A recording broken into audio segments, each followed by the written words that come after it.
Уважаемый господин Mr. Chair, Russia has consistently advocated preserving outer space as a domain for exclusively peaceful activity for all states on an equality basis. But recently, the risks of turning outer space into a springboard for aggression and war have taken on real outlines.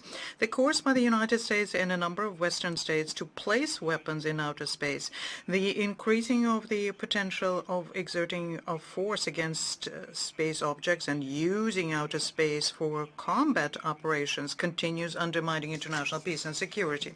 We emphasize here a very dangerous trend which has become very clear in the course of events in Ukraine. I'm referring to the fact that the United States and allies are using components of civilian infrastructure in outer space, including commercial infrastructure, and they're doing this for military purposes. Let me repeat this for those who don't understand. The quasi-civilian infrastructure could become a legitimate target for retaliation.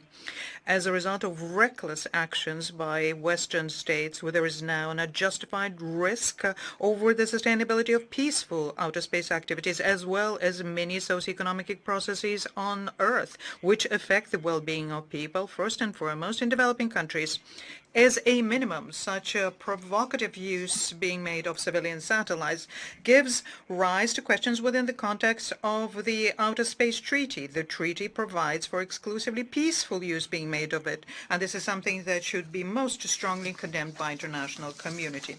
Now, against this background, it's becoming increasingly relevant to keep outer space for research and use for exclusively peaceful services, for preventing an arms race in outer space, and launching negotiations on that within the framework of the 1967 Outer Space Treaty, as is being provided for in the decisions that came out of the first UN Special Session on Disarmament in 1978. Commitments are needed to be undertaken nationally and internationally. Commitments on the fact that the outer space, and this includes the Earth orbit and celestial bodies, that there no kind of weapons should be placed. Also, there should be a ban on the use of force or threat of force against space objects or through the use of space objects. We welcome the upcoming resumption of the specialized group of governmental experts established by a General Assembly Resolution 77/250, and this is for the purpose of studying and providing recommendations on the substantive elements of a multilateral legally binding instrument on PAROS and on the prevention of the placement of weapons in outer space. And we expect that the GGE will manage to agree on a substantive report. We welcome the outcome of the UN Disarmament Commissions. They came up this year with consensus recommendations to promote the practical implementation of transparency and confidence building measures in outer space activities. The goal here is to prevent the arms race in outer space.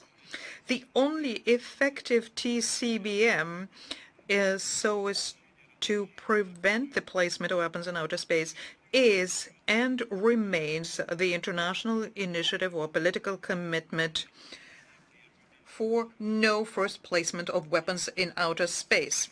And there are more than 30 countries are fully fledged members of this initiative, and the number is constantly growing. It is also important to make sure that the discussion of issues under the mandate of COPUOS is not shifted to other fora. I underscore here that the attempts to take the issues having to do with the international basis for peaceful outer space activities, taking them outside of this unique intergovernmental forum, will undermine the fundamental role played by COPUOS, and this is something that we have enshrined in General Assembly decisions.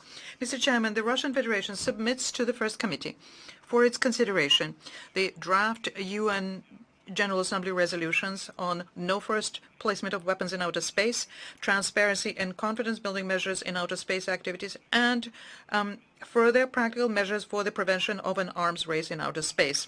Our draft resolutions are aimed at consolidating the discussion on PAROS and developing a unifying agenda, and we call on all states to support and co-sponsor these draft resolutions. I thank you.